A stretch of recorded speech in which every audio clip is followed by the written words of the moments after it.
Roh Allah itu adalah roh yang bekerja dalam keteraturan. Roh Allah adalah roh yang bekerja dalam atau untuk keteraturan. Sekarang lihat, bagaimana kondisi bumi saat itu? Bumi sedang berada dalam tohu wabohu. Menurut Kejadian 1 ayat 2, bumi belum berbentuk dan kosong. Gelap gulita menutupi samudera raya. Terjemahan Indonesia sehari-hari, bumi belum berbentuk dan masih kacau balau. Sementara bumi sedang berada dalam tohu wabohu. Sementara bumi sedang berada dalam kacau balau, itulah Roh Kudus aktif di sana. Sangat aktif untuk mencipta dan membawa keteraturan di dalam ciptaan. Itu berarti roh Allah atau Roh Kudus adalah roh yang teratur, roh yang menyukai keteraturan dan bukan kekacauan atau tohu wabohu. Itulah sebabnya jika Roh Kudus hadir, maka kondisi tohu wabohu atau kacau balau itu akan berubah menjadi teratur. Di sini ada tohu wabohu kacau balau. Kalau Roh Kudus hadir, jadi teratur. Tapi kalau di sini lagi teratur, tiba-tiba terjadi kacau balau, kerjanya siapa? Roh Kudus. Nah, di sini kita harus paham. Roh Kudus adalah roh yang teratur, roh yang menyukai keteraturan.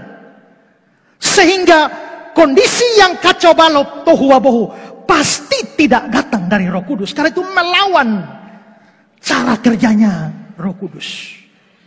Maka itu kita bisa terapkan pada banyak hal, termasuk dalam ibadah. Maka ibadah yang kacau, kalau ada Roh Kudus, jadi teratur. Tapi kalau ibadah yang lagi teratur, tiba-tiba kacau balau, tohu wabohu, dari mana? Sudah pasti bukan dari Roh Kudus. Dan ada banyak ibadah, banyak kebaktian yang kacau balaunya luar biasa. Kadang-kadang ada yang sementara berbakti dengan baik, tiba-tiba ada yang mengatakan, lalu mendapatkan Roh Kudus, lalu akhirnya bikin kacau seluruh kebaktian. Orang tidak bisa kebaktian lagi. Karena yang dapat Roh Kudus, lari-lari dari ujung sini sampai ujung sana, putar semua, pukul-pukul orang yang ada. Apakah itu dari Roh Kudus? Belum yang satu lari-lari pukul-pukul sana sini, satu lagi berteriak-teriak tidak jelas, yang lain lagi kesurupan, yang lain lagi pingsan. Itu kondisi teratur yang berubah menjadi tohu wabohu. Bagaimana mungkin sebuah keteraturan dirusak oleh Roh Kudus? Padahal Roh Kudus adalah roh yang teratur dan menyukai keteraturan.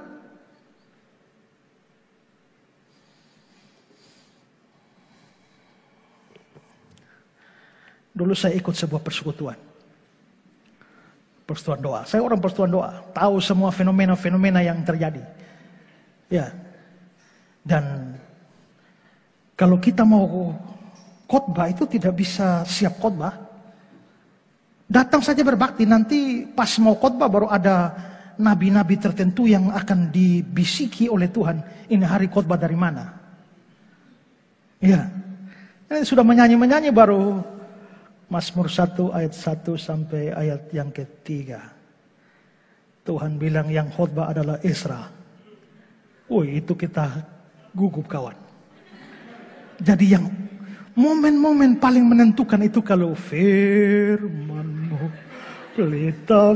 Kita sudah dalam hati Tuhan berdoa sungguh-sungguh, Tuhan jangan tunjuk saya, Tuhan jangan tunjuk beta, Tuhan jangan tunjuk beta. Nah, tapi ya seperti itu. Kalau Tuhan sudah tunjuk ayatnya dan orangnya, apapun terjadi kau harus bangun dan khotbah.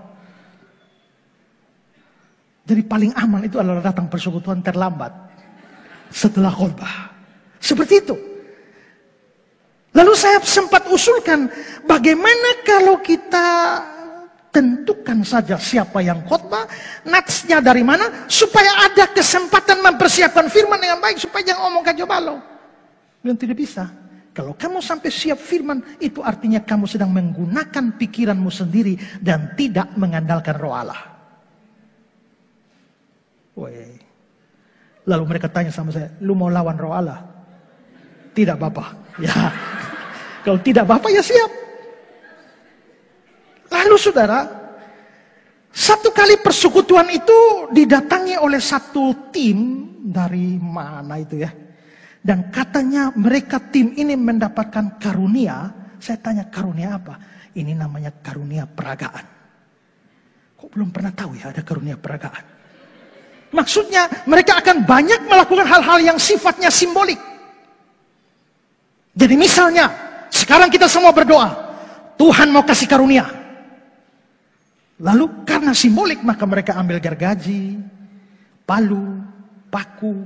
Nah kalau yang dapat karunia gergaji itu artinya dia dapat karunia untuk ini. Yang dapat palu itu untuk ini. Dan kita semua berdoa supaya Tuhan berikan. Oh Tuhan, kalau tidak paku biar gergaji saja Tuhan. Ya. Dan saya berdoa tapi tidak dapat satu pun. Kadang-kadang misalnya untuk memperagakan kesatuan, tiba-tiba sementara kebaktian, mereka bangun dan menarik kain panjang dan mengikat kita semua. Ini simbol dari kesatuan.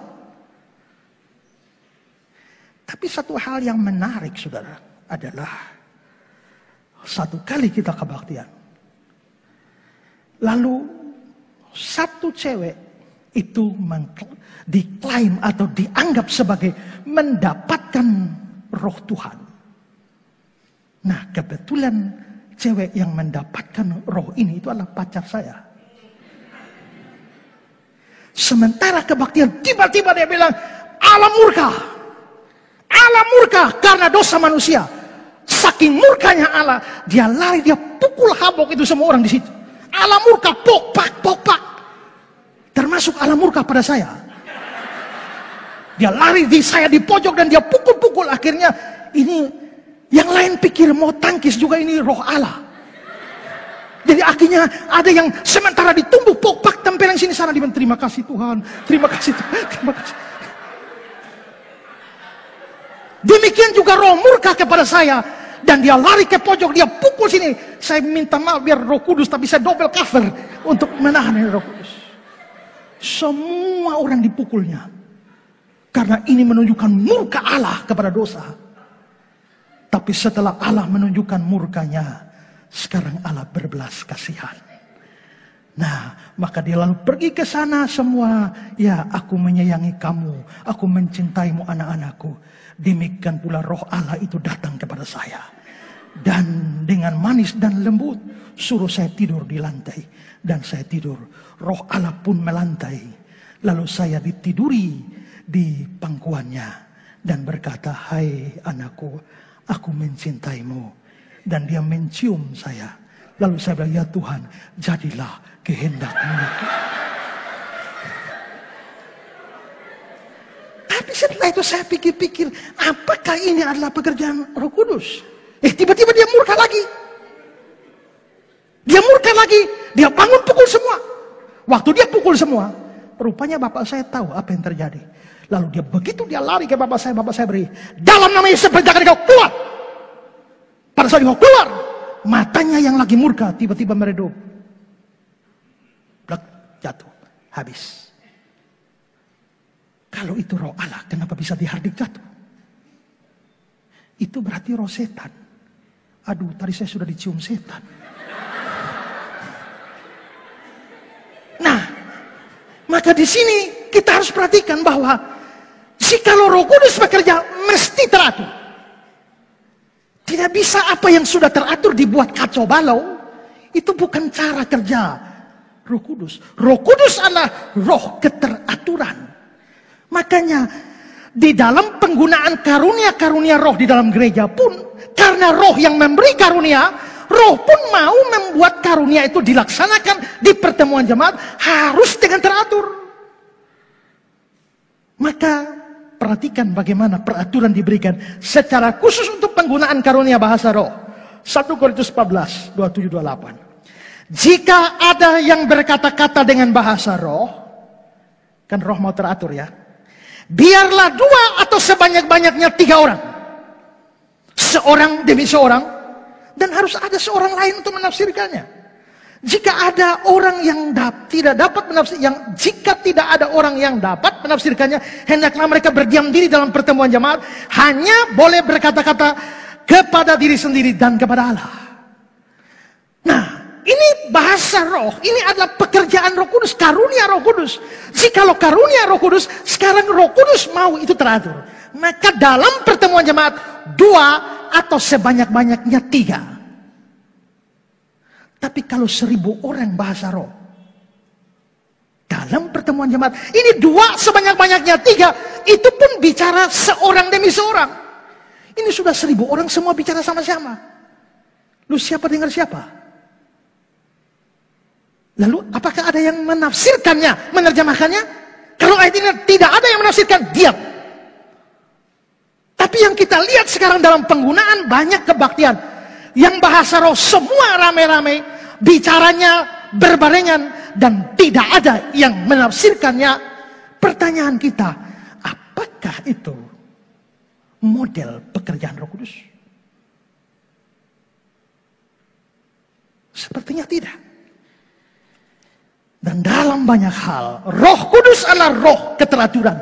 Karena itu, dalam konteks bahasa roh di Korintus, 1 Korintus 14 ayat 40 mengatakan, tetapi segala sesuatu harus berlangsung dengan sopan dan teratur. Karena roh di balik semua itu adalah roh yang teratur. Maka sebenarnya gampang untuk mendeteksi atau melihat sebuah fenomena itu adalah dari Roh Kudus atau bukan. Banyak orang mengklaim dapat Roh Kudus, tapi sebenarnya itu adalah kerasukan setan. Dan kita yang tidak mengetahui hal itu justru dalam tanda petik memuja-muja dan menganggap pekerjaan setan itu sebagai pekerjaan Roh Kudus. Dari Kejadian 1 ayat 2 kita tahu roh itu adalah roh yang teratur. Memang kita tidak mau membuang dinamika pekerjaan roh di dalam gereja, tidak boleh. Kita harus teratur, tapi jangan sampai saking ingin teratur kita menjadi kaku dan dingin, lalu tidak lagi mempunyai dinamika di dalam beribadah. Saya tidak mau kita seperti itu. Karena itu maka ibadah pun perlu dinamika. Kalau mau tepuk tanganlah. Ya. Tapi kalau mau tepuk tangan, ya mari kita semua tepuk tangan dengan teratur, dengan sopan, sebagai tanda kita memuji Tuhan. Tapi jangan bikin kacau. Saya pernah lihat satu retreat pemuda, mereka lagi memuji Tuhan. Sampai lagu more, more, more, I want more, more, more, oh yeah, more. Sampai mereka naik di kursi. More, loncat dari satu kursi ke kursi lain. Satu gedung itu semua kacau balau seperti itu. Ada loncat lagi, kursi jatuh lagi, mereka terus more. Ini roh apa yang sedang kerja? Kita tidak boleh kehilangan dinamika dalam ibadah. Supaya kita tidak statis dan menjadi kering secara rohani.